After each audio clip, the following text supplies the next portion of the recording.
survived the Marcilla jungle, naked and afraid. My wife, first morning home.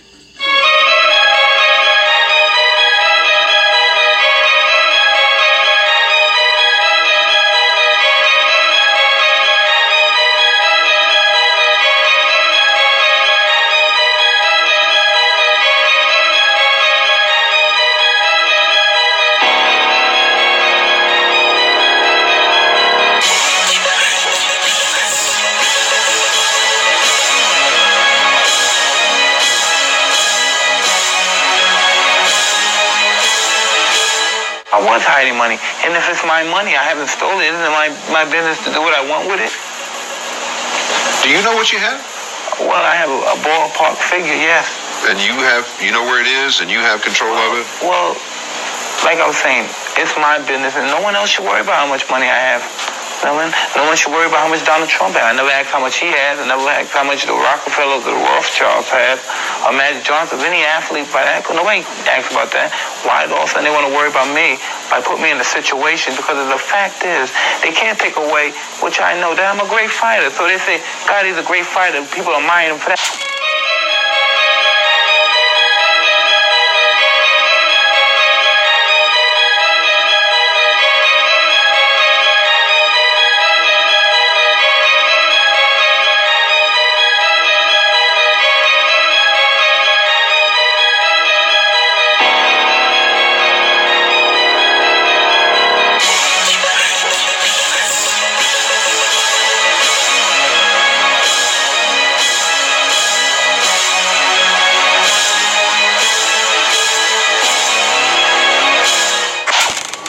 You've said, though, that if you did run for president, you believe you'd win. Well, I don't know. I think I'd win. I tell you what, I wouldn't go in to lose. I've never gone in to lose in my life. And if I did decide to do it, I think I'd be inclined. I would say that I would have a hell of a chance of winning.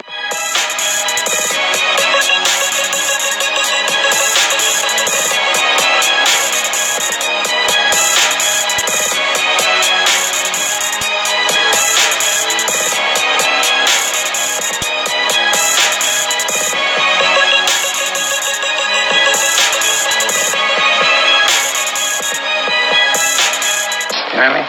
But listen, I don't expect anybody who put me in prison, if someone puts me in here, and the more polite I am to it and the kindness, the more I lay back, that's not going to make them take their foot off their neck. That's going to make you want to crush them more. If you're in a fight with somebody and you hurt them, the objective of the fight is not to back off and let them recoup. The objective is to smash into oblivion. But the law says if you made a mistake, you rescind. Whose law says that? The law of the United States? Yeah. Or who controls the law of the United States? Legislatures. Yeah, legislatures that have their own agenda. Laws mean nothing. You give me the currency of a country and you can make all the rules in the world. And that's all that matters. Who's in control?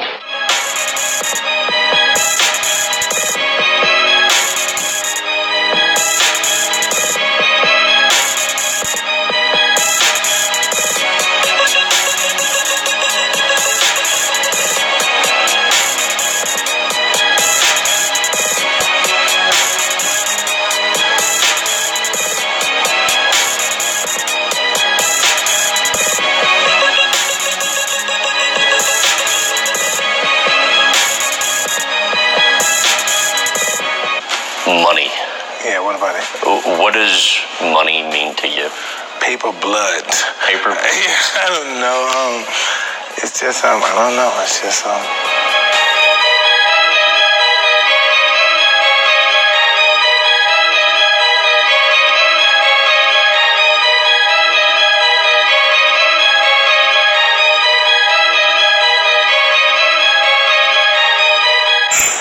Eventually, I got rid of them, and then I got caught up with this other piece of shit, Don King, who's a wretched, just a wretched, slimy, reptilian motherfucker.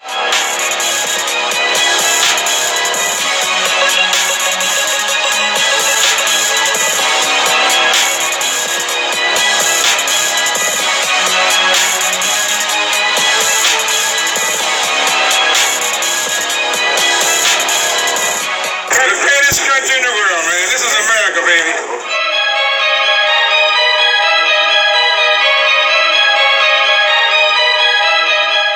But This supposed to be my brother, my black brother.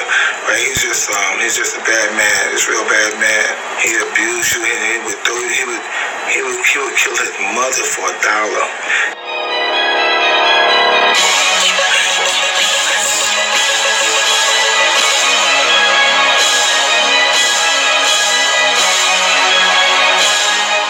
He's ruthless, he's deplorable, he doesn't know how to love anybody.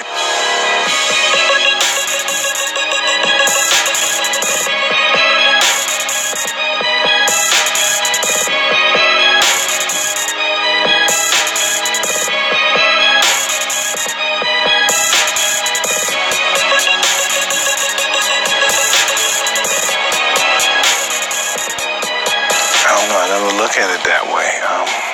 I've never been really a money type of guy that put a great emphasis on it. You know, I never really, I come very, from a broke background, so I never really had great emphasis. I never really learned the art of handling money as a kid. You know, that's an art. That's why only a few people maintain it, because it's an art, and I never possessed it at that time.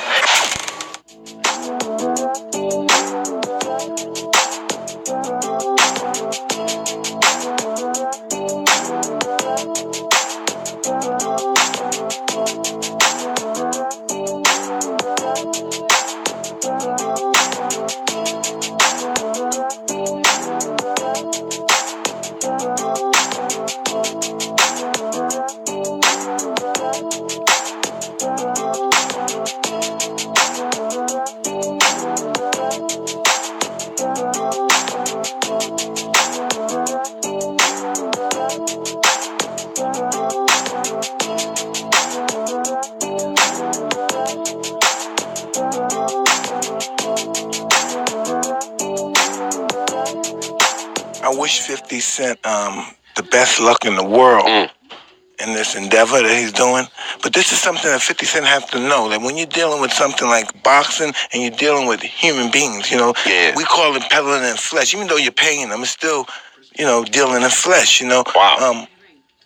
People are life in general is very short and it's unpredictable, but life is more unpredictable than it is short. So you have to understand you're dealing with human beings, so you're dealing with the probability of anything happening. And you have to also know this about boxing.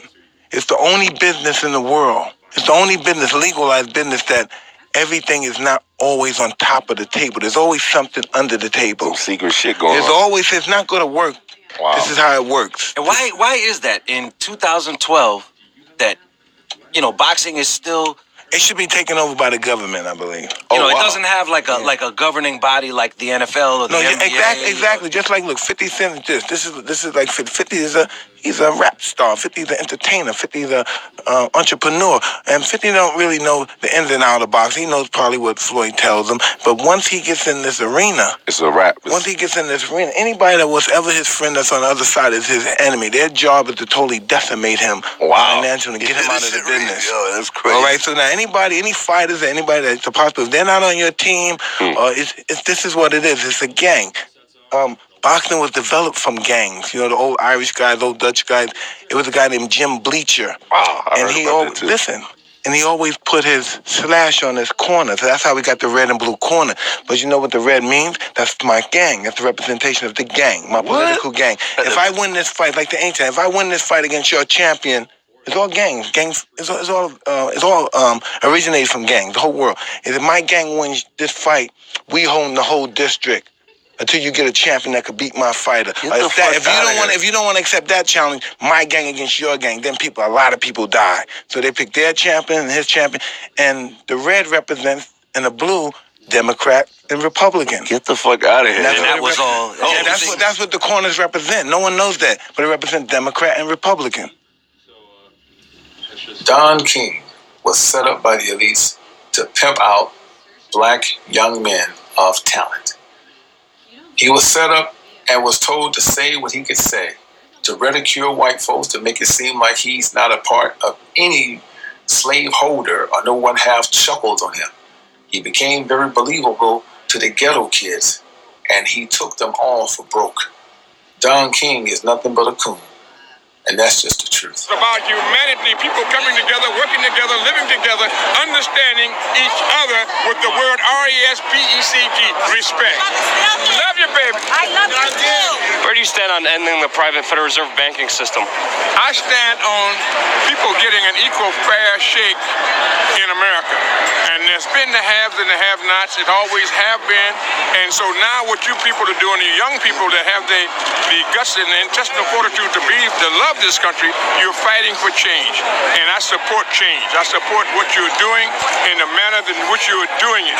And so when you say about the different things, I can't speak on what I don't understand, but I do understand poverty. I understand being poor.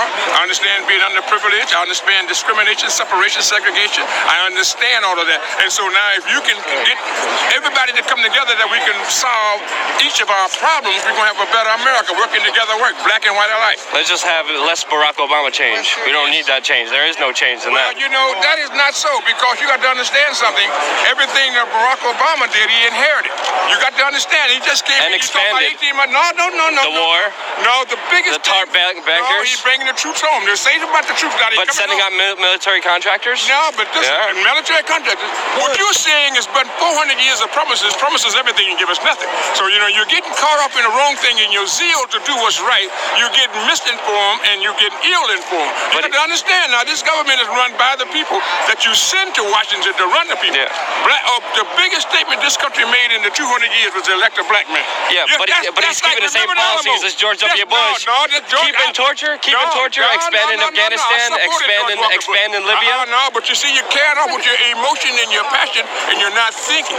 Take an objective, dispassionate step back, and then go back and see what a miraculous job this America did.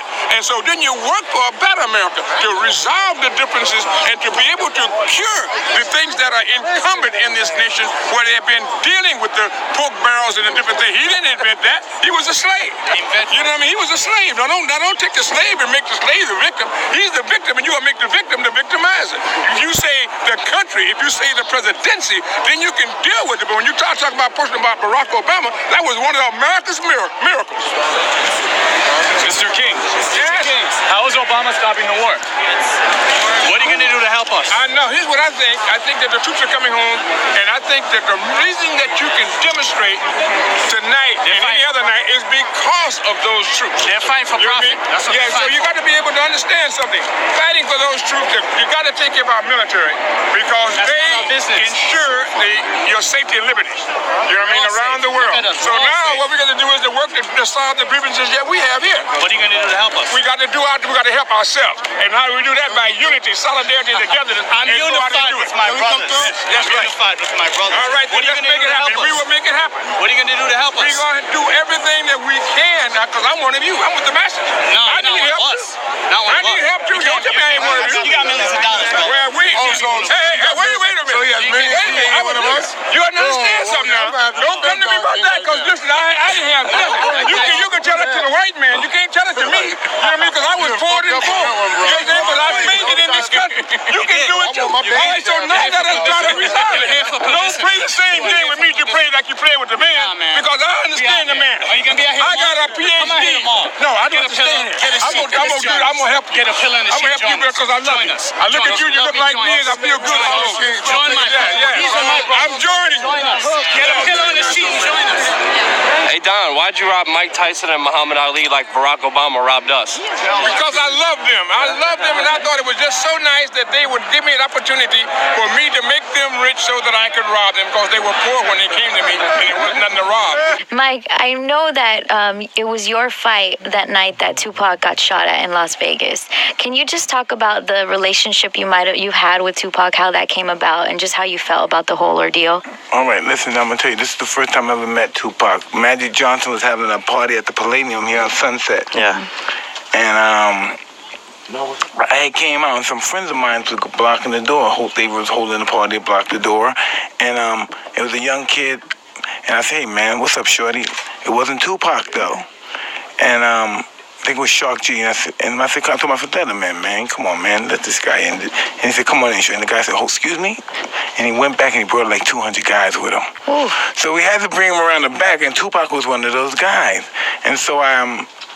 I come in and Tupac's on the mic. These guys done bullied the place, took the mic, and Tupac's rocking on the mic. And the whole place is going crazy. They're loving it, right? And then I met him. We're talking, just a young, shy kid. And I went to prison, and he wrote me a letter. Then he came and saw me. Then he explained to me who he was. I said, I remember you. You know, and probably was a year before that. And then remember, and that's how we became friends. He kept coming, talking. We talked on phones, and we cultivated our relationship. That's awesome. And we both say when we get out of here, because he was really wild. I said, man, when I'm coming out, you gonna be coming in, you know? And that's what happened. And man, we was always saying we gonna come out of prison, we gonna conquer the world. Everybody's gonna know our name. We're gonna shock, and that's what happened. But you know. Hey, Mike, paint the picture for me. Where were you at when you got the message that Tupac had been shot and days later? I was in my house. I was supposed to meet with him.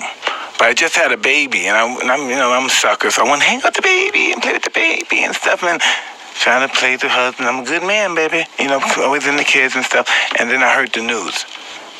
But I was supposed to join those guys. I wanted to hang out with them. Really, though? Yes. You were going to hang out with them that night? Yeah. But you didn't even hang that night? No. I heard that. So when you get the call, the days that Tupac was in the hospital, did you try to go? They wouldn't let nobody go up there. I heard that, man.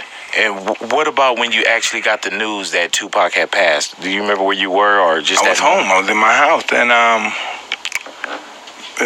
was like everyone else. It was just overwhelming, you know. And we lost somebody special. We lost somebody that was pretty reckless, but the world still loved him. Right. He was just a human being. We all had people in our family who just pushed the envelope a little too damn far. Right. You know, and we got to keep our eye on them, but, you know, we still loved them. Hey, Mike, and knowing Tupac, and I knew Pac also, you know how there's some cats you like, man, if he would have just, people didn't know how intelligent he was, or do you think that if he would have just made it out of that, like that would have been a small portion of his life, like there was a portion of your life, if you would have passed during that time, we would have never seen the Mike Tyson that evolved after.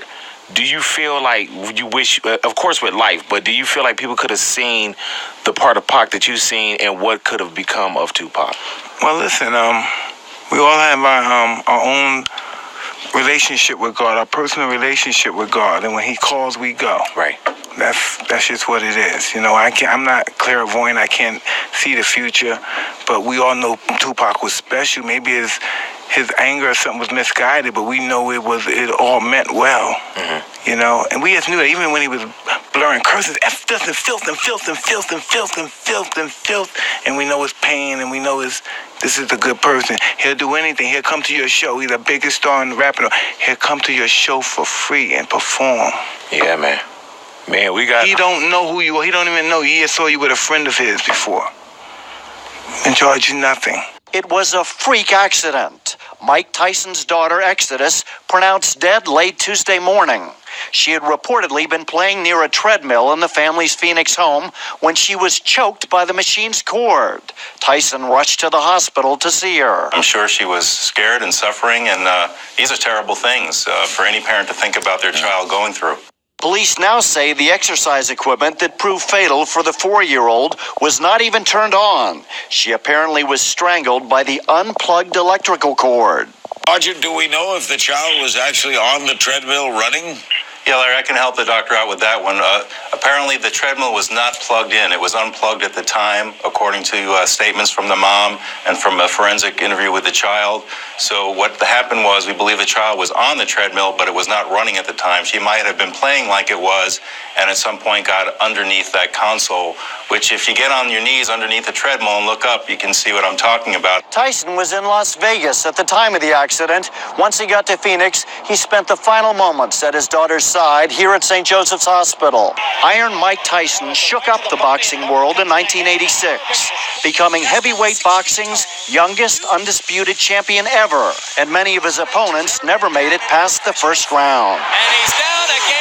I was coming to destroy and win the heavyweight championship of the world, which I'd done. But his success in the ring was quickly overshadowed by Tyson's tumultuous personal life.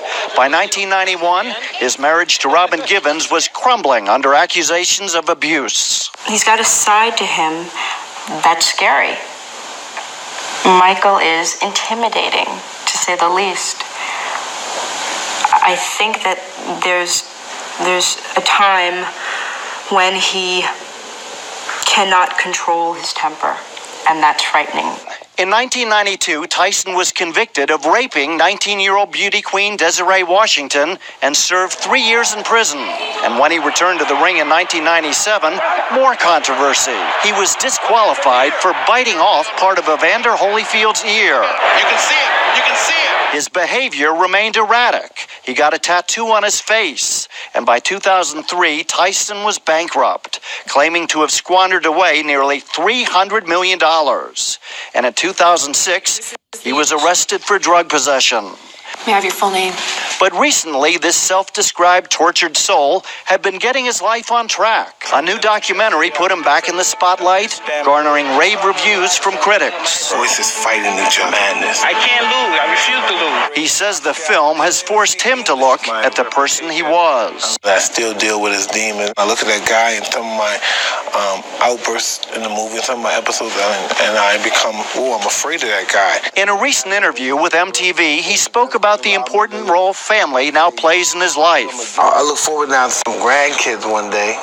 You know what I mean? I'm really trying to work into recreating my relationship and rebuilding my relationship with my children. I neglected people I was in love with at one time and stuff, and I'm getting the blunt of it right now. A regret and realization that makes this tragedy even more devastating for the man once called Iron Mike. Something happened in your life. And then, with no warning, all the emotion he hides on stage came gushing out as he told me about the death of his 4-year-old daughter on May 26, 2009, a day that not only left him shattered, but also out of his mind. This is my best thinking at the time. Get my gun, automatic, just like this, and just go crazy. Who are you gonna hurt? Regardless. That's just my first thought.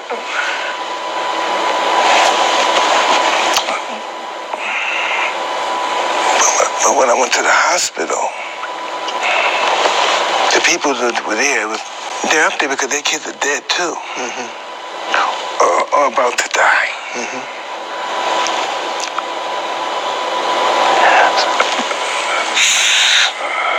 So, who the hell am I? Their kids are dying too. I don't know. Something happened that day. I don't know what happened that day. But whatever happened that day, was there a new Mike Tyson that came the next day? No, I did some cocaine for a week. I had to get high. I had to back then. I had to get high. I couldn't handle it at all.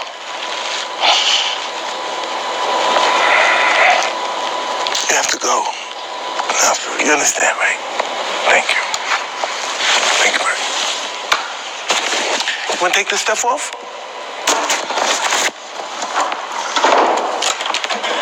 As I mentioned to you earlier in the broadcast, we at HBO Sports have covered Mike Tyson for the past 4 years, bringing you every one of his fights since before he won the heavyweight championship. We believe we have profiled him and reported on him in virtually every way, shape, and form possible through a relationship which has not always been completely friendly. In fact, we're in the middle of a period right now in which things are not all peaches and cream between our longtime colleague Mike Tyson and those of us at HBO. So with an eye toward that, we decided to look for fresh eyes and ears, an independent perspective on Tyson as we get ready for this look at him. And we have acquired the services of America's most provocative filmmaker, award-winning Spike Lee, who came to Atlantic City and went to Brooklyn also with a 35mm film camera to produce a profile of Mike Tyson for us. Spike, thanks very much for doing this. Welcome to our broadcast. What was your perspective and your intention as you began this project for us? Well, what we wanted to do is just record what Mike and Don had to say. I felt that they would be very comfortable with us knowing me, that they would let their defenses down, because a lot of times we have to be careful how the media's can portray them, and we just want to document that. And we just rolled the camera. That's what we did. We shot in 35mm black and white, and we approached it as if we were making a film. You have said publicly that you regard yourself as a friend and a fan of Mike Tyson's. Right. Is this journalism or advocacy? It's both. I'm not gonna lie. I think that Mike and Don have got pummeled in the press a lot, and if I could help them, to not really change their image, I think that there are a lot of people look at this piece and still not like them, but I think that they have to make up their own minds. We're going to talk to Spike again after you have seen what you're about to see. But we want to make this clear that this was Spike's baby. We interfered in no way, shape, or form after we gave Spike the chance to bring a 35mm camera here and to Brooklyn for this profile of Mike Tyson.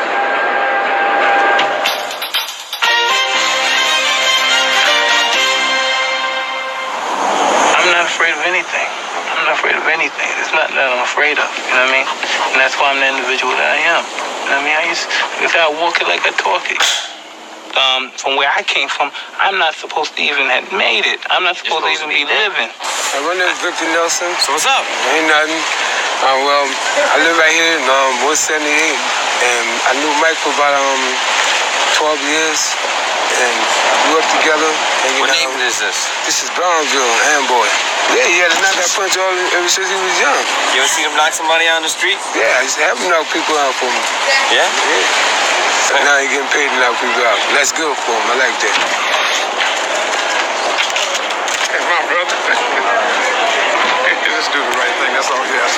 How's Mike look? Mike looks excellent. He's in good shape. Let's put my mind. If you don't stand for something, you don't live for nothing. So he's ready, right? He's been ready.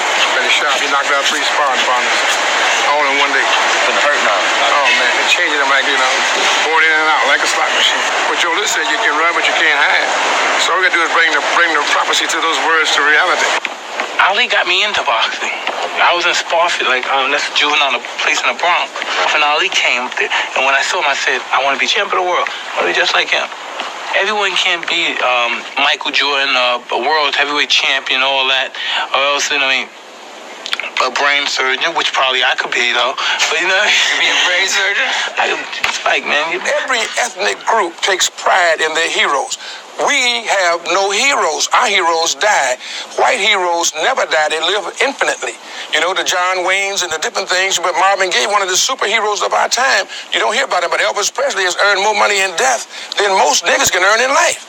Mike Tyson is our hero. He's our knight in shining armor. When he strikes a blow for all those who are discriminated against, all those who are segregated against, all those who are the downtrodden, the underprivileged, and denied. He fights like a gladiator, like our white brothers can appreciate. This guy comes to fight. He comes naked with his shoes on. He's a gladiator. He signifies what he's about. I don't blame Holyfield and Buster Douglas for hating him because I was taught to hate Don King when I was in the business. Everything's totally against us. We're 2 black guys from the ghetto and we hustling and they don't like what we're saying, you know what I mean? We're not like prejudiced, anti-white. We're just pro-black. I love white people. I love them like they love me. Here you have a young man named Mike Tyson who has been a very credible champion, a credible challenger, and now is waiting his turn again. What they're trying to do is to get a groundswell of public opinion to avert and circumvent ever fighting Mike Tyson. They want him, number one, to either defect from me, because he's being represented by a black man, or number 2, they want him to get frustrated and exasperated so that he will self-destruct. They always change the rules when black folks come into success. Black success is unacceptable. They say, oh, things are getting so much better for you. In 1849, it was hitting blacks on the head 100 times a day. In 1990, they hit them 48 times a day. Isn't it better? Oh, it's got to be better. You're saying 52 blows. You got to understand that white America has an uncanny way of making the victim the victimizer. Excuse me, master, for putting my head in the way of your club. Not that your club is brutalizing my head and putting hickeys on it. My head got in the way of your free swing and broke your shiny stick, and I want to apologize for that. Cut this a minute. The way people portray me in the press, those guys, if they had the nerve, they'd be just like me. They're superstars, and regardless of their fields, they want to be able to say, the white man's kicking my ass, but they don't got the guts, The reason they don't got the guts because their minds have been suppressed, Like most fighters in general, when you think about the issue, they're whores to the system. They don't know. They have no concept of what's going on in the business. The only thing they know is put on gloves. Most fighters going to wind up broken, and that's something that's going to continue to happen as long as the game is here, because boxing is the only sport that's unorganized, You don't have to be a college professor, Guys, lawyers, get out of their field. They retire from their field, the law field, and come into boxing because they feel that's the easy way they can make $1 because they could pimp the fighters. Just speak up, Mike. We hear you. Talking. We're gonna play this game called basketball today, okay? Right. Most of you know how to play this better than me, so we're gonna try to do something. What you want me to dunk on your money, mommy? Dunk on boy. I know you a boxer. Do what you can do. Do it. Do. If I gotta play, you want me to do? What you want me to do? What you want me to do?